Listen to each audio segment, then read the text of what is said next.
Hadirin asadakumullah, siang ini khatib mengajak kita semua yang hadir untuk mempertahankan hasilnya. Hasil takwa yang kita dapatkan di bulan Ramadan kita pertahankan sehingga sangat efektif mengantarkan kita pada sebuah usaha yang diingatkan oleh Allah, wala tamutunna illa wa antum muslimun, jangan sampai kalian mati kecuali dalam kondisi Islam.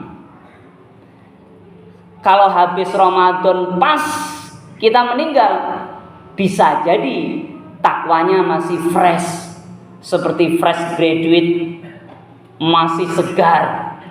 Tapi manakala menyambut 11 bulan ini, aral lintang sudah mulai menghadang, ujian cobaan menerpa setiap hamba, maka ketakwaan harus dipertahankan agar suatu saat manakala malaikat maut menjemput kita, kita berada dalam kondisi takwa. Kalau dalam bahasa lain disebutkan husnul khatimah. Dan ini bukan hanya kerjaan orang 60 tahun ke atas, ayyuhal hadirun. Adik-adik yang masih balita, yang masih anak-anak, remaja, pemuda, semuanya sama punya kewajiban mempertahankan ketakwaan hingga malaikat maut menjemput kita masing-masing dan kita berharap husnul khatimah. Maka adik-adik remaja yang masih muda, jangan berpikir saya kan masih 20 tahun, masih lama. Lama apanya? Siapa yang tahu jadwal usia kita di dunia ini sampai berapa puluh tahun? Sedangkan kita lihat di negeri sebelah, bagaimana saudara-saudara kita yang masih balita, anak-anak, remaja, belum menikah, sudah dibantai oleh Israel. Saudara-saudara kita di Palestina, Masya Allah. Maka begitu nikmat, kesempatan, damai, keberkahan yang kita rasakan di negeri kita ini betul-betul harus dimanfaatkan. Untuk apa? Mengantarkan kita husnul khatimah. Biasanya ayyuhal hadirun, bila kondisi begitu penuh dengan ujian seperti di Palestina misalnya, itu rata-rata orang sudah nggak takut mati dan tauhidnya kuat, la ilaha illallahnya kuat, sehingga dipastikan mayoritas mereka husnul khatimah. Sedangkan kita dalam kondisi tenang, dalam kondisi damai, makanan ada, kesempatan ada, malah kenyataannya tertulis banyak orang lupa. Sehingga ketika malaikat maut menjemputnya tidak berada dalam kondisi baik, namun su'ul khatimah, akhir yang buruk. Na'udzubillahi min dzalik. Inilah yang kita takutkan. Lalu ayyuhal hadirun, apa yang kita bisa lakukan? Tentu banyak. Siang ini khatib mengajak 3 hal yang kita bisa lakukan agar ketika malaikat maut menjemput kita, kita dalam kondisi yang husnul khatimah. Yang pertama ayyuhal hadirun, perbanyak syukur. Kita harus perbanyak syukur. Kadang-kadang kita bisa katakan jika kita diuji dengan banyak rezeki berupa harta atau kesehatan, bersyukur gampang diucap, namun lupa dalam makna. Tapi manakala kita diuji dengan kesakitan, dengan ujian sakit, tidak sehat atau miskin, kadang-kadang kita susah bersyukur, susah mengucap alhamdulillah, yang banyak malah mengeluh, meratapi nasib. Sehingga ketika seseorang diuji dengan kesulitan, bahkan penyakit yang menderanya, tapi dia masih banyak syukurnya, maka insya Allah ini cara pertama untuk menyambut panggilan malaikat maut itu dengan kondisi husnul khatimah. La in syakartum la azidannakum wa la in kafartum inna adzabi lasyadid. Jadi syukur ini memang bukan hanya milik kaum agamawan, orang-orang beriman, tapi para motivator pun menyebutnya sebagai magic word, sebagai kalimat yang bernuansa magis, kalimat yang dahsyat yang bisa membangkitkan orang terpuruk, yang bisa mempercepat kesembuhan dari berbagai macam penyakit, yang bisa menghadirkan solusi dari setiap kesulitan hidup. Masya Allah, syukur tidak pakai syarat. Aku bersyukur kalau lulus ujian, itu ada syarat. Sedangkan Allah kasih kita nikmat begitu banyak tanpa syarat. Masya Allah. Mari kita perbanyak syukur. Bagaimana caranya? Maka Rasulullah Shallallahu Alaihi Wasallam memberikan trik. Idza nadhara ahadukum, jika salah seorang dari antara kalian melihat ila man faddala alaihi fil mali wal khalqi, terhadap orang yang diberikan kelebihan oleh Allah dari harta dan penciptaan. Hartanya banyak, orangnya cakep, orangnya cantik. Misalnya, pengikutnya banyak. Ibnu Hajar, beliau memaknainya, pengikutnya banyak. Menjadi orang populer, public figure misalnya. Ketika seorang mukmin, seorang muslim melihat yang seperti ini, maka rasionalitas kita mengatakan orang ini diberi kelebihan. Faddala alaihi fil mali dalam hal harta, wal khalqi dan dalam hal penciptaan, bentuk tubuh, paras wajah. Kalau kita sedang menyaksikan seperti itu, maka setan sudah beraksi, ayo hadirin.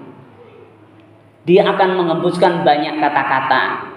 Misalnya, tuh lihat orang kaya, enak jadi orang kaya. Dia bisa melakukan apapun. Hidupnya bergelimang dengan harta. Kemana-mana nggak ada yang melarang, maka dimanapun bisa. Melakukan dosa pun terlihat pahala, salah pun menjadi benar adanya. Naudzubillah, itu setan. Maka kamu harus kerja keras biar kaya seperti dia. Kamu harus operasi plastik biar cantik cakep seperti dia. Nah, ini kerjaan setan. Kalau kita berhenti di situ, nggak mengikuti ajaran Nabi, Nabi mengatakan bagaimana tadi? Ketika kita melihat orang yang diberi kelebihan harta dan penciptaannya, maka apa perintah Nabi? Fal yangdur ila man asfala minhu, agar dia segera melihat orang-orang yang di bawah dia. Masya Allah.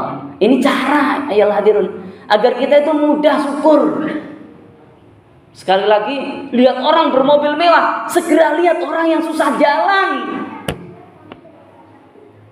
Lihat orang populer, begitu dikenal, dia lulukan, segera lihat bagaimana orang dihina-hinakan. Padahal itu makhluknya Allah. Kalau nggak ada orangnya, bayangkan, ingat. Lihat orang kesehatannya luar biasa, bikin iri kita, segera lihat orang yang lebih parah daripada kita. Pasti banyak kita temui yang seperti itu. Maka ini caranya. Rasa syukur itu akan tetap dipertahankan oleh Allah dalam hati kita. Ini caranya Nabi. Dalam hadis yang berbeda, baginda Nabi mengatakan, "Unzuru ilaman huwa asfala minkum wala tanzuru ilaman huwa fauqakum." Lihat tuh orang-orang yang lebih rendah dalam terkait dengan harta daripada kamu, dan jangan lihat orang yang lebih tinggi dalam hal harta daripada kamu. Kalau dalam hal kebaikan, semangat beribadah, fastabiqul khairat. Dalam Quran Allah sampaikan, berlomba-lombalah dalam kebaikan. Lalu bagaimana? Apakah kita nggak boleh nih mencari harta sebanyak-banyaknya untuk kebaikan? Boleh, tapi harus betul-betul berhati-hati. Kenapa? Karena harta, pangkat, jabatan, kedudukan, ketenaran, popularitas sering melupakan. Nah, kalau pas lupa malaikat maut menjemput, na'udzubillah. Ini yang kita takutkan, ya hadirin. Yang pertama tadi syukur. Cara syukurnya sederhana. Jika kita melihat orang yang lebih daripada kita, segera ingat orang yang lebih rendah, lebih susah daripada kita.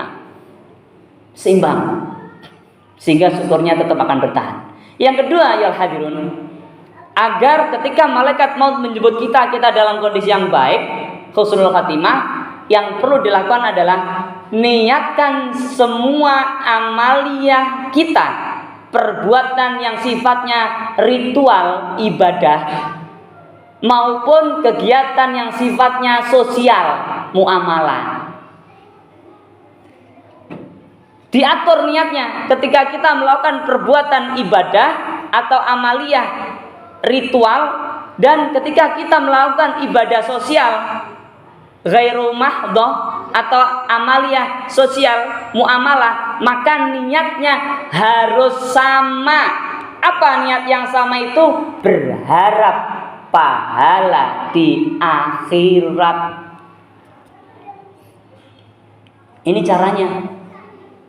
Kenapa begitu? Allah sampaikan dalam surat Asy-Syura ayat 20. Man kana yuridu hartsal akhirati nazid lahu fi harthi wa man kana yuridu hartad dunya nu'tihi minha wa ma lahu fil akhirati min nasib. Siapa saja yang ingin balasan akhirat, aku tambah, kata Allah, firman Allah. Dan siapa saja yang menginginkan balasan dunia, aku kasih, kata Allah, firman Allah. Tapi ingat, Allah melanjutkan, wa ma lahu fil akhirati min nasib. Tidak ada sedikit pun baginya balasannya di akhirat. Maka sholat kita yang sepertinya ritual itu, yang sepertinya menghadap Allah itu, bisa jadi nggak ada pahalanya di akhirat. Manakala niatnya bukan untuk balasan akhirat, niatnya untuk konten biar terpilih menjadi pemimpin. Masya Allah. Jadi ayolah hadirun, meskipun kita kondisinya apa saja, maka yuk kita bareng-bareng selalu niatkan untuk akhirat. Niatkan untuk akhirat. Kerja bakti, membantu orang, ngasih beasiswa, bahkan bekerja di kantor, bekerja mencari nafkah untuk keluarga. Jangan pernah hanya ingin dapat hasil dunia, rugi. Itu ajarannya. Niatkan untuk akhirat. Ya Allah, kasih balasan yang aku bekerja untuk menghidupi keluargaku. Ya Allah, berikan, jadikan ini balasanmu, pahala yang besar di akhirat. Itu yang kedua. Yang terakhir ayat hadirun, yang ketiga adalah perbanyak doa. Kapan doanya? Dimanapun, kapanpun, dalam kondisi apapun, bersama siapapun. Perbanyak doa dimanapun, kapanpun, dalam kondisi apapun, bersama siapapun. Bagaimana doanya? Tentu kalau doa formal habis sholat atau habis baca Quran, boleh doa-doa formal, Rabbana atina fid dunya hasanah dan seterusnya. Dan banyak lagi doa-doa lainnya. Tapi doa yang kapanpun, dimanapun, dalam kondisi apapun, dalam bersama siapapun, itu adalah doa yang ada di dalam hati kita. Kita harus perbanyak ini. Caranya bagaimana? Gampang. Kita melihat siapapun, doakan dia, meskipun kita nggak kenal dia. Dan ini tanpa biaya. Orang sakit didoakan sehat, orang sehat didoakan berkah, husnul khotimah, orang susah didoakan dapat rezeki, dapat kemudahan, dan seterusnya. Dan itu dilihat Banyak sekali ayat yang menerangkan dalam Al-Quran bahwa getaran hati kita, apa yang terdetik dalam hati kita, didengar Allah. Bahkan Allah sampaikan, wala taqfu ma laysa laka bihi ilm, inna sam'a wal basara wal fuada kullu ulaika kana anhu mas'ula. Jangan kamu ikuti sesuatu yang kamu nggak tahu. Kenapa? Karena pendengaranmu, penglihatanmu, dan detakan hatimu semuanya akan dimintai pertanggungjawaban oleh Allah. Kalau setiap kita melihat sesuatu, mengindra sesuatu, mendengar sesuatu, merasakan segala sesuatu, kemudian itu menjadikan aliran doa kepada Allah, doa-doa kebaikan untuk orang lain, bukan hanya untuk diri kita, bukan hanya untuk keluarga kita, maka ini cara yang terbaik. Selain 1, 2 tadi, untuk mempersiapkan diri kita husnul khotimah. Kenapa? Banyak sekali nasnya. Baginda Nabi mengatakan, "Ma min abdin muslimin yad'u li akhi bi dhahril ghaib illa qala al malaku walaka bimithlin." Tidak ada seorang hamba muslim yang mendoakan orang lain tanpa sepengetahuan orang lain tersebut, kecuali datang seorang malaikat mengatakan walaka bimithlin, kamu juga dapat doa yang sama. Masya Allah, kita mendoakan orang lain tanpa dia tahu, maka itu mendatangkan malaikat mendoakan kita, yang Allah pasti ijabah. Masya Allah. Jadi ini 3 cara yang super mudah, tanpa biaya, dan insya Allah bisa mengantarkan kita semua husnul khatimah. Barakallahu li wa lakum bima fi minal ayati wa dzikril hakim, wa taqabbalallahu minni wa minkum tilawatah, innahu wasamiul alim, wa qur rabbighfir warham wa anta khairur rahimin.